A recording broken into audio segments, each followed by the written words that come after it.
Hello and welcome to this week's vlog.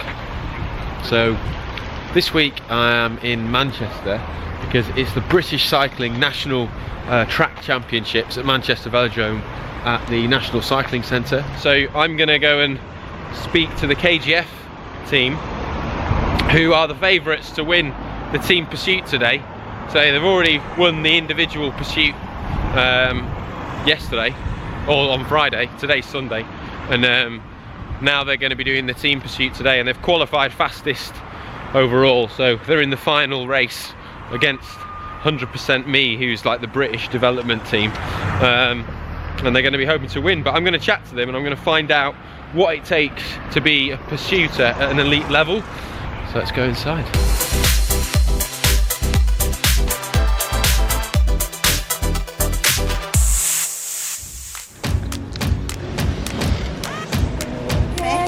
Press that.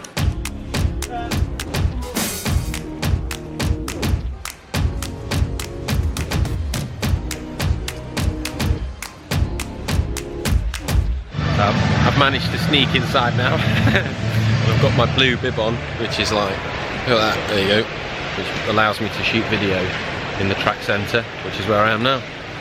So I'm going to see if I can go find some people I want to talk to.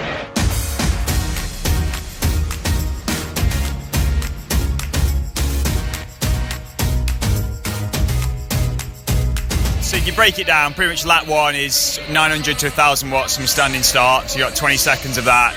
Obviously one single gear, it's pretty grim until you get into the right cadence range. If you wanted to go and ride at 80 RPM, you probably could, but you're not going to get that gear off the line very quickly. And being able to accelerate fast and get up to speed is a critical part of team pursuing. You want to minimise time spent at a low velocity, so you want to accelerate pretty much your maximal out the gate. Then yeah, once you're up to speed, obviously the power you put out is dependent on the position. So back at sort of man 3 and 4, you're talking 330 to 350 watts for me, more like 360 to 390 for the other guys who are a bit bigger.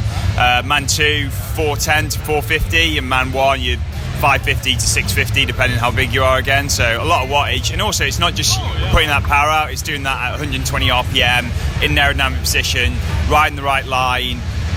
There's a lot of balancing acts to it, it's not just kick the pedals down hard.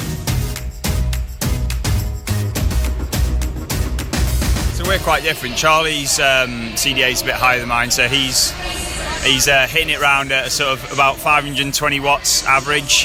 Yeah, 82-ish kilos. I'm about 76, and I do about I did 467 yesterday. And again, lap one's pretty hard, probably 850 watts to lap one. So you're still going pretty hard out the line, and then settling in at 430, 440 plus watts.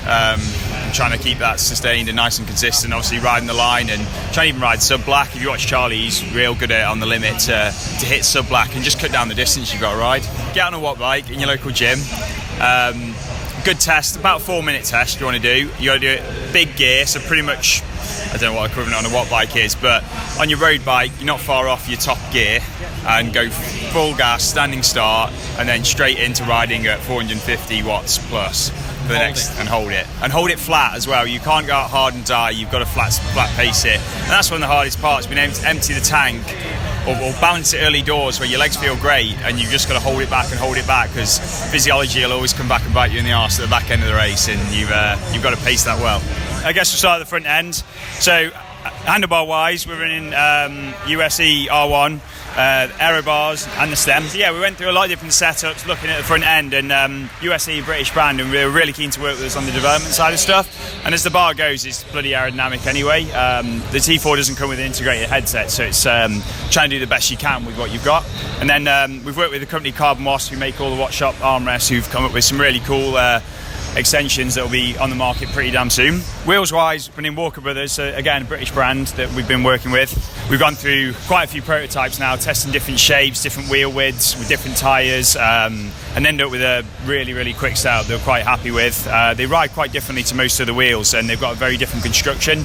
So they have a tensioned inner skin and then an aerodynamic outer skin, so it actually looks like there's not much there, but it's the inside that carries the load. So yeah, they're nice and quick. The frame itself is off the hook Cervelo T4, just you buy from any of your Cervelo dealers. Absolutely nothing special there. Power meter running SRM Track Science. This one itself is actually I borrowed from GB. They wanted a calibrated one on my bike for this weekend, so they switched mine out.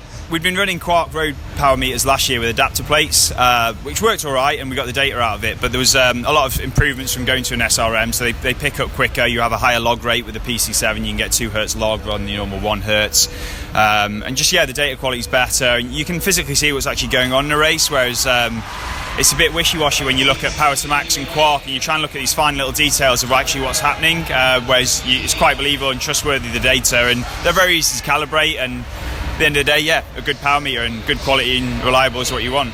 Pedals, we've got speed play, aero, track specific. There's a couple of watts in that and slightly lower stack height, which works quite well. Drivetrain, got a combination of watt shot wax chain, so it's a KMC X101, and we played about with running 11 speed setups, which there may be something in, but at the moment for the Team Pursuit it's quite high power, so sticking with the track chain. And the chain rings and the cog, they're made by a company called Pyramid Cycle Design. Peak rings, they're a special type of carbon fibre peak, which has very low frictional properties at the surface, and a lot of other little advantages to it. We found some good gains in the drivetrain through those. And the tyres are just the same as your bog standard Vittoria Pista Speed, straight off the shelf, 23mm. Saddle, ISM, and a Watch Shop Garmin mount. And that's our bike. Just come underneath the track because it's a little bit quieter down here. So I can tell you that the KGF lads are off soon to do they qualified fastest in the Team Pursuit heat, and then they're doing the Team Pursuit final in a few minutes. So I'm going to go up and film them sort of favourites to win against the British Cycling Academy team. So let's see if they can do it.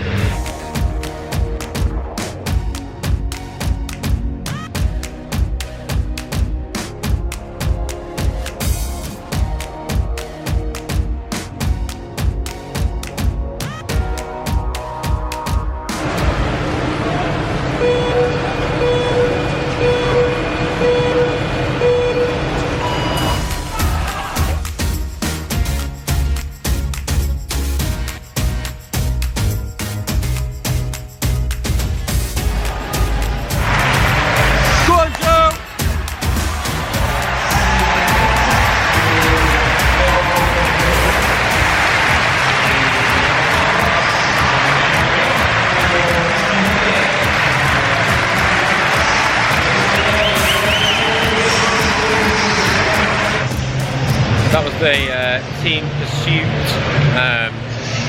bronze medal ride-off, the 3rd and 4th place. It was Derby versus the KGF team. Derby team actually had my mate Joe in it. There you go. But they got caught, unfortunately. But yeah, still a heroic ride, heroic effort. But now the big boys are out to play. So this is the KGF guys lining up for their final against the 100% Me team, which is like the British Cycling Academy team.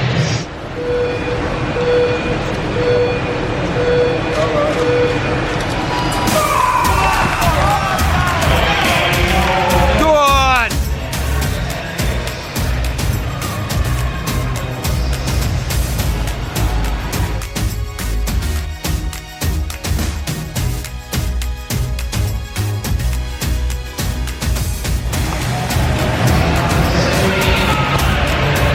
Drama in the race now. Oh no, they're going to get caught. One of them got a flat, one of them peeled off, and it's messed up their whole thing. Gutted for him, absolutely gutted for him.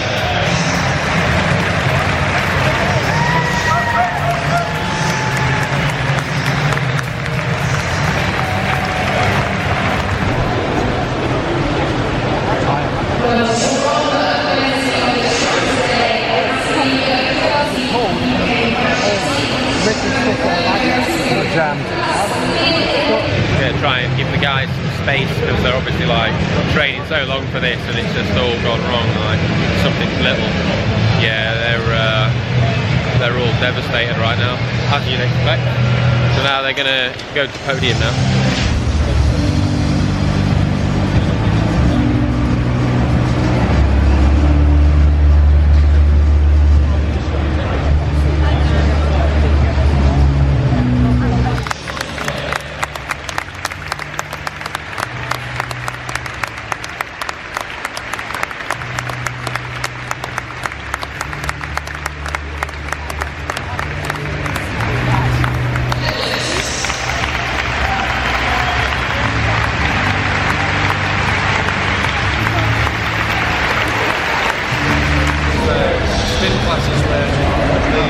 How do you feel now? Not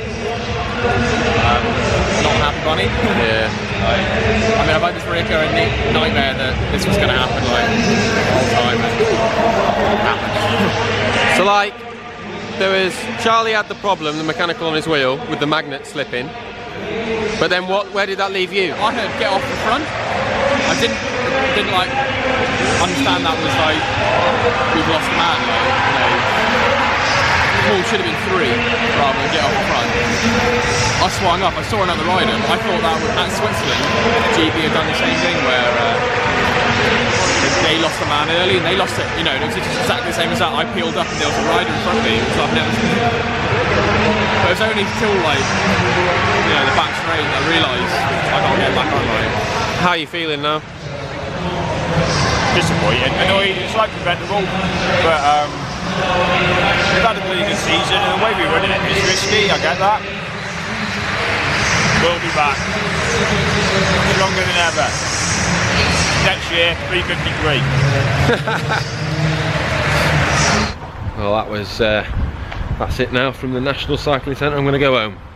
The National Championships are done. I guess what happened today to the team shows that, you know, it's sport and it's unpredictable, and that's why we love it. They were the overwhelming favourites and they were in the lead, and then, you know, there was a cruel twist of fate and they had some bad luck. But, you know, that's part of sport, I guess, the lows and the highs, and you can't have the highs without the lows, and unfortunately today for those guys was a rather big low, but I'm sure they'll be back with a high. So I hope you found this vlog interesting and insightful, and it's given you a good insight into the UK track cycling scene. Well, it's good to see that amateur teams are competing at such a high level. It's, you know, phenomenal to see the times that those guys were posting were, you know, they're right up there. So I hope you enjoyed this week's vlog. I can happily report that I'm mostly over the Ebola virus, and I'm back out on my bike now, so that's pretty good. But thanks to everyone that commented and wishing me well. That's much appreciated. And there's some really funny comments as well on last week's vlog, mainly pertaining to my white stem. So they were making me laugh. So yeah, I'm gonna have to do something about that stem, but at the moment it's the only 120mm stem that I had, so I wanted to make the position better, and I didn't want to chop the steerer on that bike as well because it's a loan from Cervelo, so that's why. But the comment that from 12th Gear that said, can we talk about that white stem though? Made me laugh. Sort of reminded me of We Need to Talk About Kevin as well. I don't know if you've seen that film, it's a good film. Anyway, so this week's competition is to win this musette, which contains a t-shirt and a bead-on from a group called the Chasers Collective. And the Chasers Collective is all about celebrating cyclists who set themselves a goal, work towards that goal and achieve it. So they got in contact because they'd seen the Project 49 time trialing video and the hill climb video, and they thought that fitted quite well with what they're about. So to be in with a chance to win it, what I want to know is which cycling goal have you set yourself and then worked towards and achieved that you're most proud of. So let us know in the comment section below, and if you like this video then like it, give it a thumbs up, and don't forget to subscribe to the Cycling Weekly channel. And if you've got any questions as well, I should say, about the KGF lads or pursuiting or anything like that, then fire away in the comment section below and we'll do our best to answer them. But until then, I'll see you next time. Cheers guys, bye. It's the sun setting in Richie Port's favourite city over there.